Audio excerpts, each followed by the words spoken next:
ایک چھوٹے سے گاؤں میں باسط نام کا ایک سادہ اور محنتی لڑکا رہتا تھا۔ ہر روز فجر کے بعد وہ اپنی لاٹھی اٹھاتا اور کھیتوں کی طرف گلہ گاری یعنی مویشی چرانے چلا جاتا۔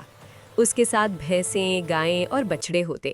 باسط کھیتوں میں جانوروں کو کھلا چھوڑ دیتا اور خود کسی درخت کے سائے میں بیٹھ کر اللہ کو یاد کرتا۔ وہ جانوروں سے بہت محبت کرتا تھا، نہ زور سے ہانکتا اور نہ کبھی انہیں مارتا۔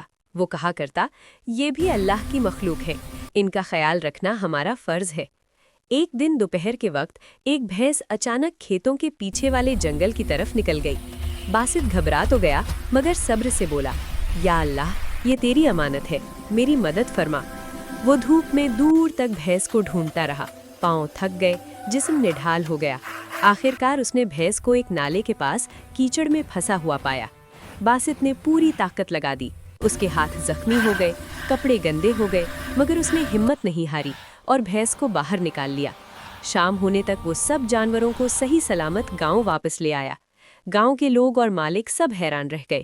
مالک نے کہا، باسط، آج تم نے ثابت کر دیا کہ تم ایک امانت دار چرواہے ہو۔ باسط نے عاجزی سے جواب دیا، اصل مالک تو اللہ ہے، ہم تو کھیتوں میں بس اس کی امانت کی رکھواہی کرتے ہیں۔ اس دن کے بعد باسط کی محنت، صبر اور امانت داری پورے گاؤں